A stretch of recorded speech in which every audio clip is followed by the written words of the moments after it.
sina Angelo Palmones, Anthony Taberna at Jerry Baha, at ang nag-iisang Lakay Deo Macalma, gayon din ang mga pinakamalalaking pangalan sa FM radio, sina DJ Rakitera ng Love Radio at DJ Rico Panyero at DJ Sexy Mega ng Yes FM. Sa mas pinalawak na pagkalap ng mga pinakabagong balita, bago, habang at pagkatapos ng halalan. Kasama ang pinagkakatiwalaan at nagkakaisang himpila ng MBC Media Group na binubuo ng may 200 radio stations at social media platform ng Love Radio, Yes FM, Easy Rock, Action Radio, Radyo Natin Network, DZRH TV at ang kauna-unahang radyo DZRH. Mapakikinggan sa 18 relay stations ng DZRH sa buong Pilipinas, mula Apari hanggang Tawi-Tawi. Ibibigay namin sa inyo ang up-to-date na mga kaganapan ngayong halalan. Mapapanood rin sa DZRH TV sa Facebook at YouTube at sa mga social media pages ng Love Radio, Yes FM at Easy Rock ang mga kaganapan sa Desisyon 2025. Desisyon 2025, a DZRH Special Coverage. At para sa ating mga balita, Commission on Elections all set na para sa Desisyon 2025. Meralco, NEA tiniyak ang kahandaan sa botohan bukas. Safeguard measures ng automated counting machines ginarantiyahan. Election bukas, bantay sarado na higit 160,000 pulis. Liquor ban, epektibo na simula ngayong araw.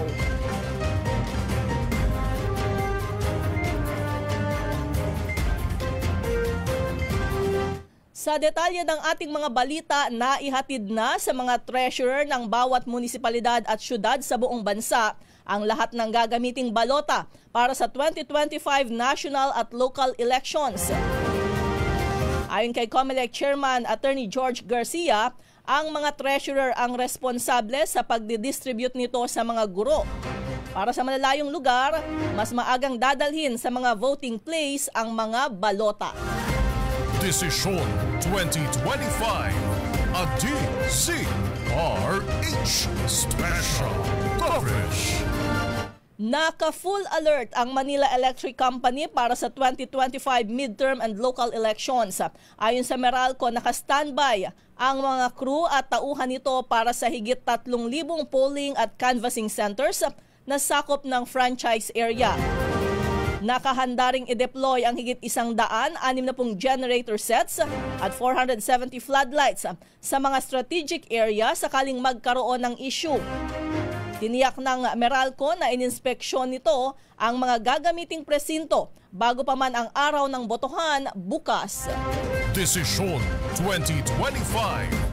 Tiniyak ng National Electrification Administration na handa ang lahat ng electric cooperative sa buong bansa para sa halalan bukas May 12. Ayon kay NEA Engineering Department Manager Engineer Federico Villar Jr., sumailalim sa inspeksyon at preventive maintenance activities ang mga substation sa mga service area ng EC sa buong bansa. Kabilang na ang line clearing operations, pagpapalit at pagkukumpuni ng mga critical na power transmission at distribution system components. Gayon din ang pag-inspeksyon sa mga electric facility na konektado sa voting at canvassing centers para matiyak na matatag at maayos ang supply ng kuryente sa buong panahon ng halalan. Desisyon 2025. Walang dapat pangambahan ang mga botante sa gagamiting automated counting machines para sa 2025 midterm elections. Ayon sa founder ng Scamwatch Philippines na si Art Samaniego Jr., kumpleto sa mga safeguard measures ang mga makinang gagamitin. Ipinaliwanag rin ni Samaniego na hindi nakakonekta sa internet ang ACM at one-way transmission lang ang kaya nitong gawin. Bukod dito, mabilis din anya ang pag-transmit ng data kaya wala nang pagkakataon na mahak ito oras na maikonekta sa transmission network. Desisyon 2025.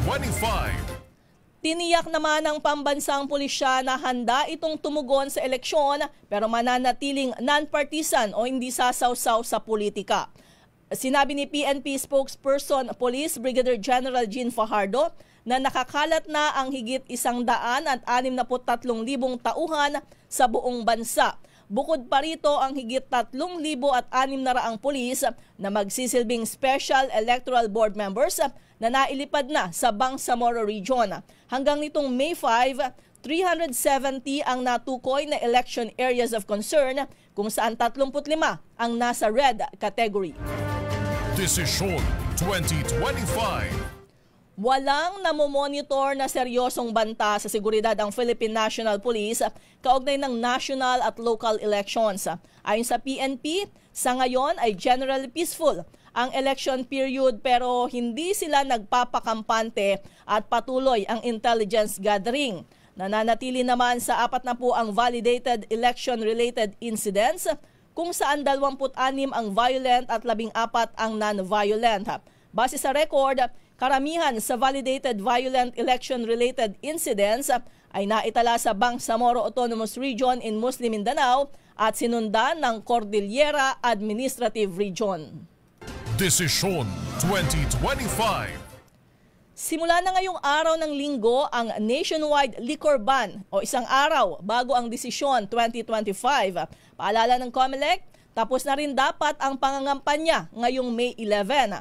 Pinaalalahanan ng poll body ang mga kandidato na magbaklas na ng campaign materials na baka makonsiderang pangangampanya pa rin. Patitindihin naman ang pagbabantay sa vote buying na pinangangambahang lumala bago ang mismong botohan. Desisyon 2025. RH Special Coverage. Pilipinas ang oras, 15 minuto makalipas ang alas 7 ng umaga.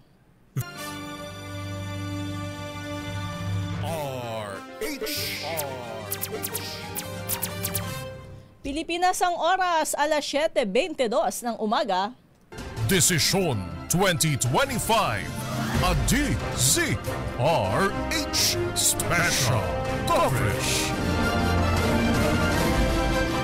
Araw ho tayo ng linggo, May 11, 2025. Isang araw bago ang desisyon 2025.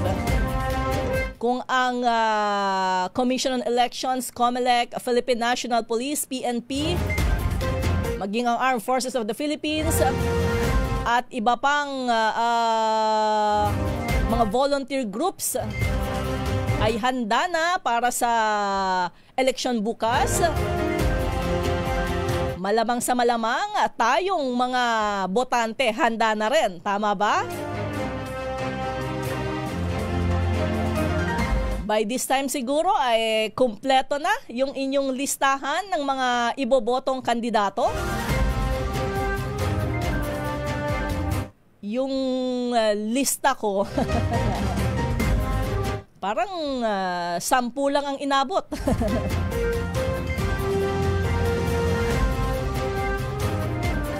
Pero ayan, sa mga botante, sana ay educated at well-informed tayo. Sa national candidates, napanood nyo sila sa mga balita, narinig sa mga panayam, sa mga press conference, at maaaring yung ilan sa inyo ay nakita at nakamayan ninyo sa kanilang pangangampanya. Siyempre, yung mga local candidate, siyempre dahil dyan lang yan sa inyong mga lugar, sigurado akong talagang nakamayan at nakita ninyo dahil isang lugar lang yung iikutin nila Diba? Isang bayan, isang lungsod, isang lalawigan. At maaari na ring madali nang mahanap ang mga impormasyon online. Basta't yung mga yung mga yung mga tamang impormasyon lang. Makikita ninyo ang kanilang mga background, track records, mga plataforma. Yan, kaya siguro naman kilala na natin yung ating mga kandidato. Tama ba ako?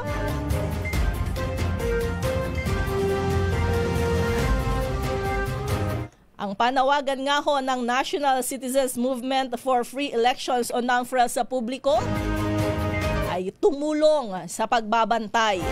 So lahat tayo ay magbabantay ng ating mga boto bukas.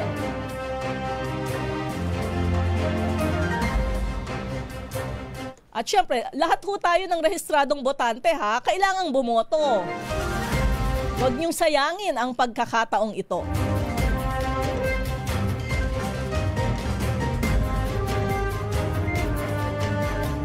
Maging ang ang dami nito, 350,000 na volunteers ng Parish Pastoral Council for Responsible Voting o PPCRV. Handa na rin para sa desisyon 2025. Ang sabi ho ni PPCRV National Coordinator Dr. Arwin Serrano, patuloy ang kanilang ugnayan sa mga school principal para matiyak ang kahandaan ng mga paaralan na magsisilbing voting centers. Kumusta ho ba dyan sa inyong mga lugar? Handa na ba? Secured ba ang ating mga paaralan? Sana naman doon sa mga lugar na medyo mainit ang politika, sikapin pa rin ho nating maging mapayapa. Hayaan ho natin yung ating mga kababayan na pumili ng gusto nilang mga susunod na leader sa kanilang lugar.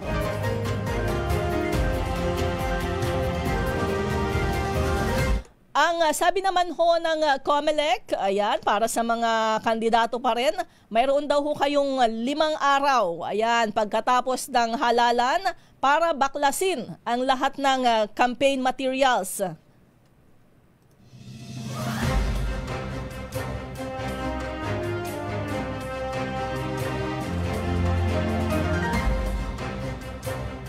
At ngayon ho simula ngayon ay bawal ng mga kampanya.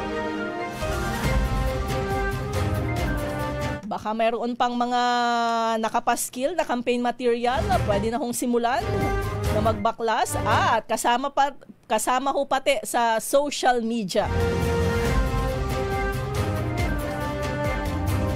Maraming salamat sa mga nakatutok sa atin ngayong umaga, nagpapadala ng update sa kanilang mga lugar. Nakakatuwa dun sa mga lugar na ang sinasabi nila ay maganda, maayos at ready na. Ready na sila para bukas?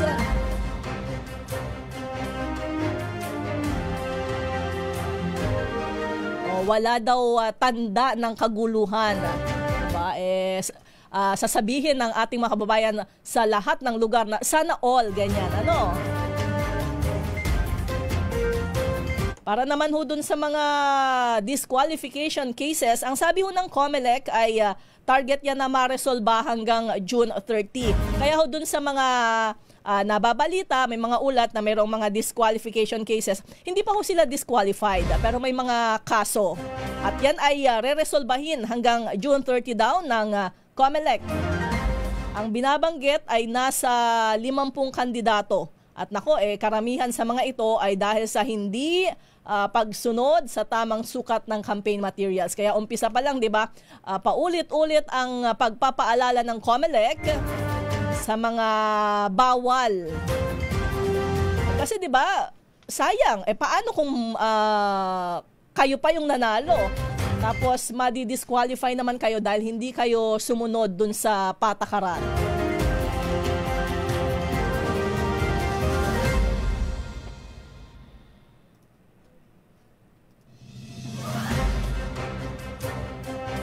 Ayan, doon daw sa mga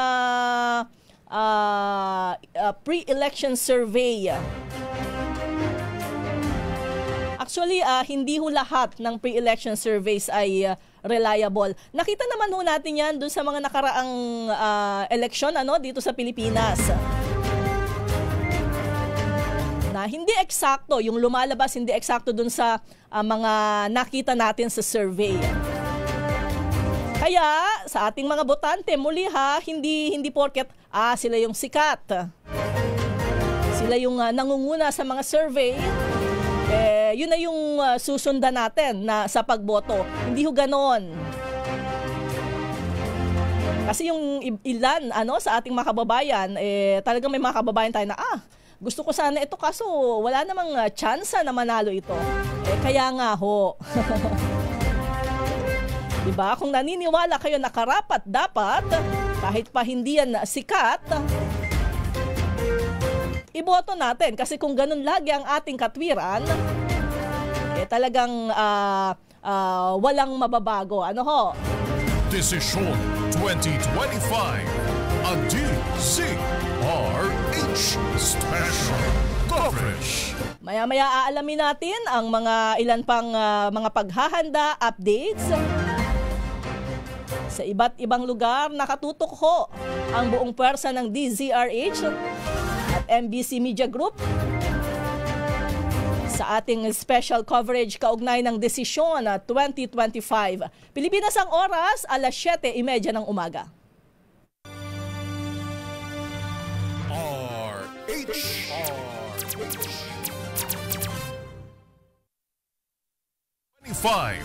A DZRH Special Coverage.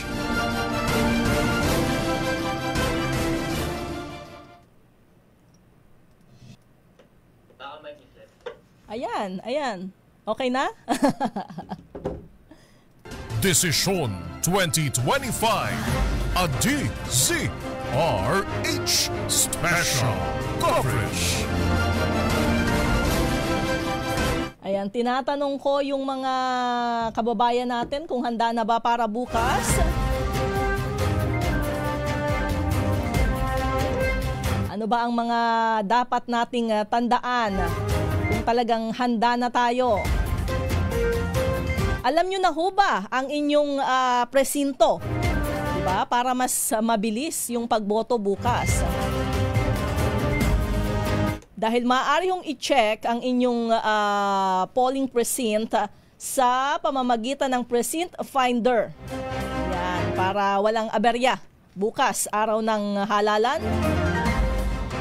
At syempre, kung mayroon kayong listahan ng mga kandidatong iboboto para mas mabilis ang pagboto, pwede ring magdala ng ID. Ang valid ID ho ay kakailanganin lang naman kapag may question dun sa inyong identity. Kung hindi mahanap ang inyong pangalan sa listahan. At muli ho, ayan, para sa ating mga lolo't lola, senior citizens, sa mga PWDs at mga buntis, mayroon hong eksklusibong oras para sa inyong pagboto at yan ay mula alas 5 hanggang alas 7 ng umaga. Ayan, nakikita nyo rin ho sa ating screen. Pero para sa mga regular na mga botante, ang oras ng ating pagboto ay mula alas 7 ng umaga hanggang alas 7 ng gabi.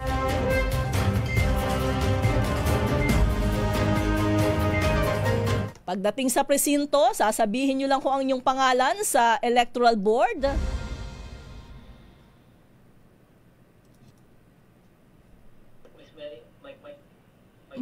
Naka-open naman.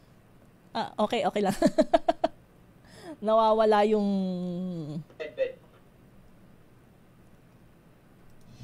Ayan, okay na? Ayan.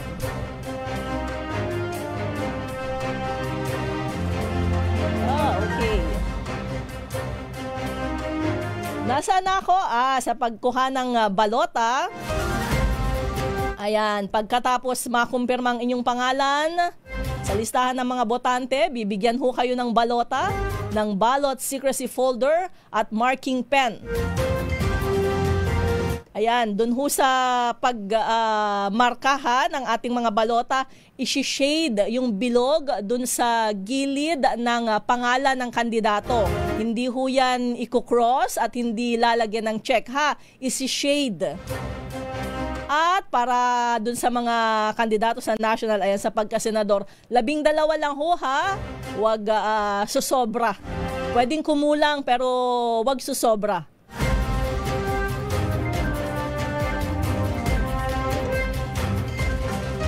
At ayan, ito ho ang paulit-ulit na paalala ha. Iwasan ho natin na gumamit ng cellphone. Huwag kuna ng litrato ang inyong balota para mapanatili ang integridad ng inyong boto. Paano naman sa pagpasok ng balota sa ACM? Ayan, siguraduhin daw ho na tuyo yung tinta doon sa inyong marking pen bago ipasok ang balota sa automated counting machine. Pagkatapos mailagay, lalabas ang resibo. Ayan, i-check nyo ho doon sa inyong resibo kung tama ba yung mga kandidato na ibinoto ninyo. Yan, itutupi ang resibo at ilalagay sa receptacle. At ibalik nyo ho yung mga ginamit ninyo na secrecy folder at marking pen sa electoral board. Ayan, syempre, lalagyan na ho kayo ng indelible ink sa inyong daliri. Katunayan na kayo ay nakaboto na. Mahirap yung tanggalin. At wag namang intentional na talagang pipilitin yung tanggalin, ha? Dahil may masamang binabalak. Wag hong ganon. Ang sabi ho ng COMELEC para dun sa mga kasama ng mga senior at PWDs, kung nandoon na, syempre kasama, aalala yan, pwede na rin kayong sumabay ng pagboto.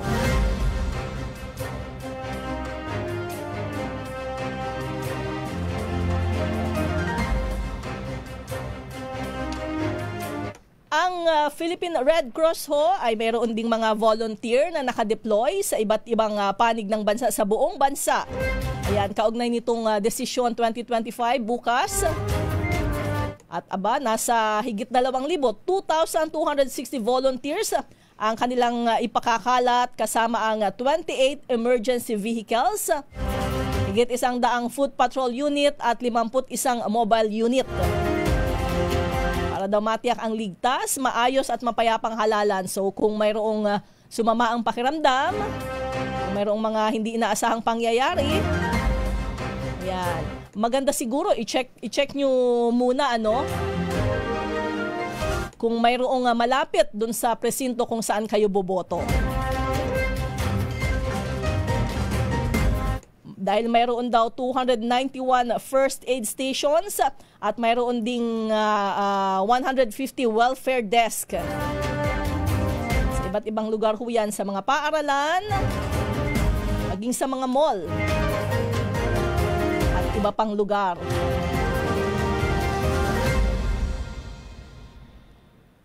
Maraming salamat dun sa mga nagbibigay ng update.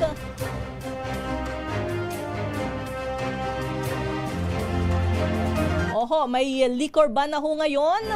Bawal bumili at bawal magbenta. Siguro naman, pwede nating palipasin na muna yan, ha? Saka na, pag celebration na ng mga nanalo.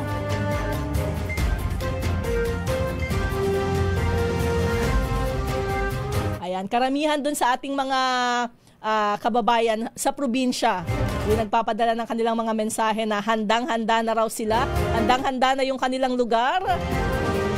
Maswerte dun sa mga lugar na wala silang problema dahil wala daw mga kalaban.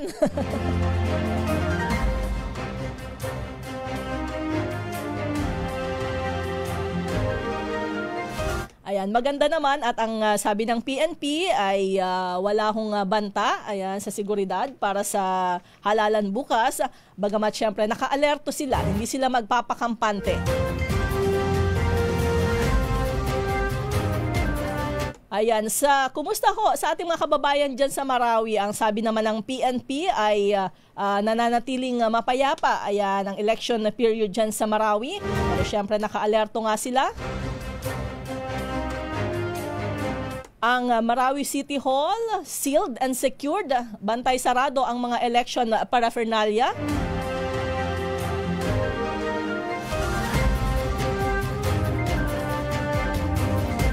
Ang ulat ng Marawi City Police, may natanggap silang report ng pagbabanta para guluhin ang halalan, kaya patuloy na isinasagawa ang kanilang threat assessment.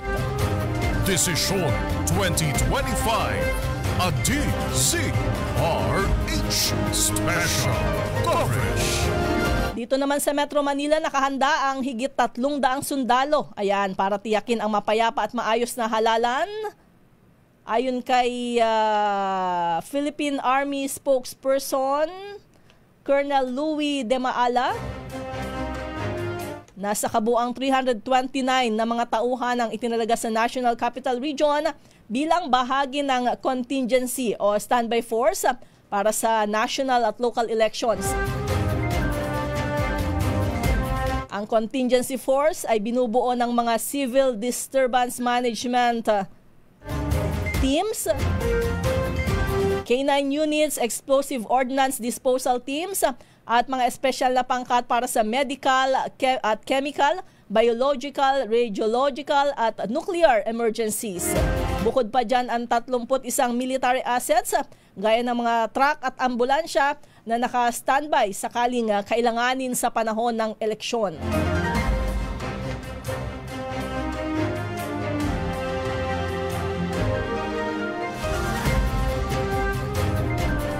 Ano pala tayo ngayon? Nasa ilan na ba tayo? 68, higit 68 million o almost 68.5. Ayan, 68 million registered voters. Hindi pa kasama ang mga overseas and absentee voter. Ayon ho yan sa COMELEC. Nasa 33.5 million ang mga kalalakihan at nasa 34.8 million ang mga kababaihan na mga botante.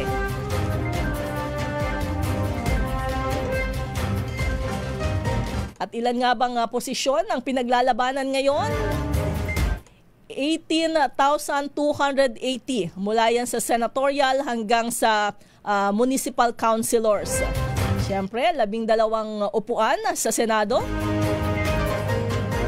317 seats para sa congressional representative at party list representative. Yan, tama. Doon ho sa sa party list. Napakarami kasing party list groups. Pero isa lang ho sa kanila ang pwedeng iboto. Baka maaliw kayo. Dahil sa sobrang dami ng nasa listahan, isa lang ho na party list ang inyong iboboto. Isang gobernador lang din ho. Isang vice-gobernador.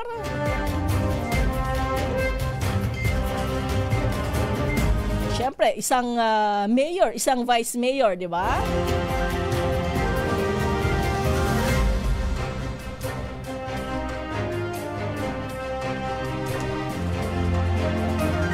Okay, sige. Maya-maya pa yung ilan sa ating mga paalala para siguradong bukas ay handa na ang lahat para sa Desisyon 2025. Pilipinas ang oras, 11 minuto bago sumapit ang alas 8 ng umaga.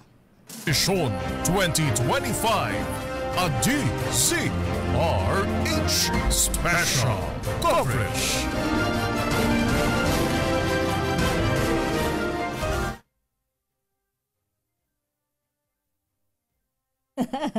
Sana nakabukas yung aking mikropono. Hinahanap ko yung report ko nung isang araw. Ayan, tungkol dun sa tinaasang allowance ng mga guro at iba pang poll workers. Dinagdagan ho ng 2,000. Alinsunod ho yan sa direktiba ni Pangulong Ferdinand Marcos Jr. At inaprubahan nga ng Department of Budget and Management ang 2,000 pesos across the board increase ng mga guro at iba pang magtatrabaho ngayong eleksyon. Ang honoraria rates ho para sa Electoral Board Chairperson, kung dati ay 10,000 piso, syempre ngayon ay 12,000 pesos na. Para sa poll clerk, kung dati ay 9,000 pesos, magiging 11,000 pesos. Sa third member, mula 9,000 pesos, magiging 11,000 pesos na rin. At sa support staff na dating 6,000 pesos ang tinatanggap, ngayon ay magiging 8,000 pesos na. Deserve naman nila yan para sa pagod, puyat, sakripisyo. Diba? Minsan yung iba nalalagay pa sa panganib ang buhay para maprotektahan ang kredibilidad ng ating halalan. Ay, syempre naman, hindi ko nakalimutan na bago ang ating desisyon na 2025 bukas, ngayon ay Mother's Day. Kaya syempre, Happy Mother's Day sa lahat ng mga nanay.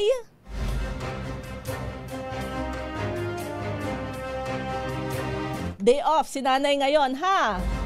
Hindi muna maglalaba, pwedeng siya ang ipagluto naman ng kanyang paborito. Kayo ba yung tipong idinidate si nanay? O sama-samang kumakain, sa bahay lang ang salo-salo? Oo, kasi lalo na dito sa Metro Manila, sa mga mall, malamang sa malamang, maraming tao.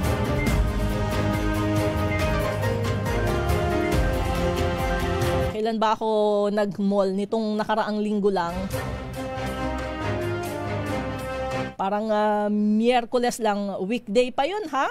Marami na ring tao. Naisip ko, nagpapalamig yung ating mga kababayan dahil napakainit ng panahon. Kaya bukas ha, lalo na dun sa mga lugar, sa mga polling precinct na alam ninyo na medyo hahaba yung pila, pwedeng magbaon ng tubig. Sana ay malilim yung inyong lugar na pagpipilahan.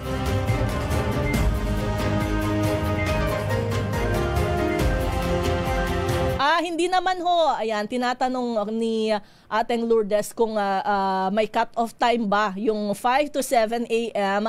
para sa mga seniors. Hindi naman ho. Yun lang yung prioridad ng oras ng inyong pagboto. Pero buong araw, pwede ho kayong bumoto kahit hanggang alas 7 ng gabi. At dahil priority nga, ayan, ang mga senior, hindi ho ninyo kailangang pumila.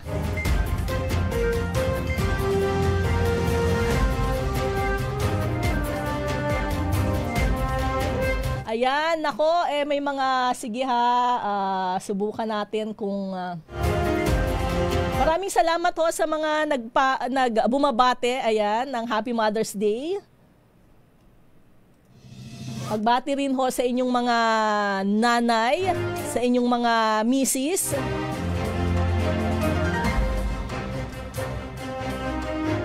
At, talaga ba? O, fiesta rin sa Bacoor? Ngayong araw ba ang fiesta dyan? Sa mga nagdiriwang rin ang kanilang mga kaarawan, happy birthday po. Si Delia Cato, ang binabati niya ng Happy Mother's Day ay yung kanyang biyenan at mga hipag.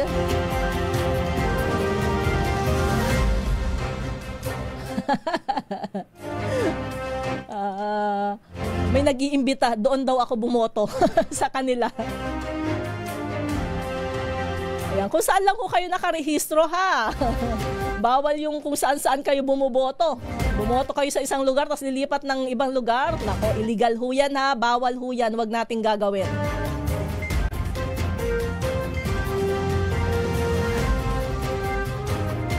Ayan, tama. Bumoto ng naayon sa konsensya.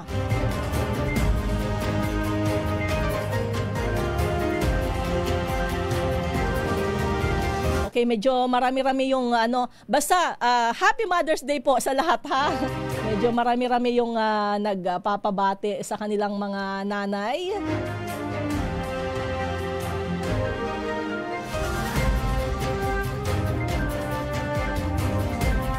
Kaya dapat matalino sa pagpili.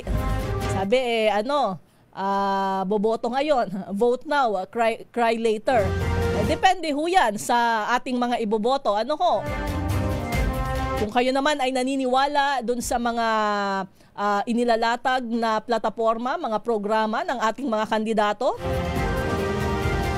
lalo na sa inyong mga lugar, kung subok nyo na, kung kilala ninyo yung kandidato, diba? At naniniwala kayo, alam ninyo may magagawa, hindi magnanakaw, at makikita ninyo kahit pagkatapos ng eleksyon. Kasi yung iba, diba, uso yan.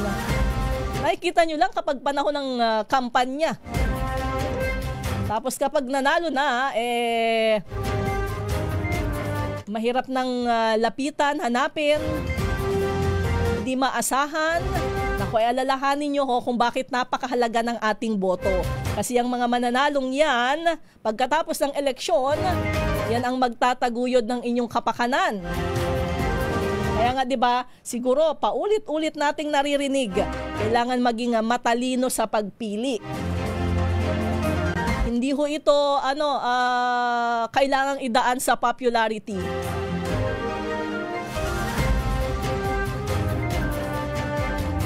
Okay, nako, oras na ho para ako'y magpaalam. Pero syempre magtutuloy-tuloy ho ang Desisyon 2025 DZRH Special Coverage.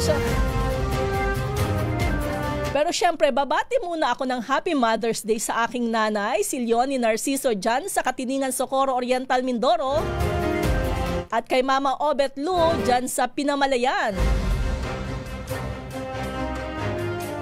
At muli, ingat-ingat ho sa ating lahat. Siyempre, isama ho natin sa ating dasal yung ating eleksyon bukas. Maging mahinahon, kalmado lang. Eleksyon lang ho ito. Kung matalo kayo ngayon, marami pang mga pagkakataon sa susunod, okay? Maraming salamat at manatili hong nakaantabay sa DZRH Pilipinas. Ang ating oras, 8:00 ng umaga.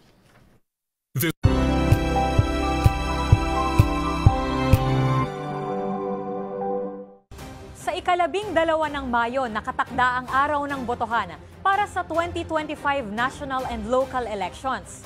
At para maging handa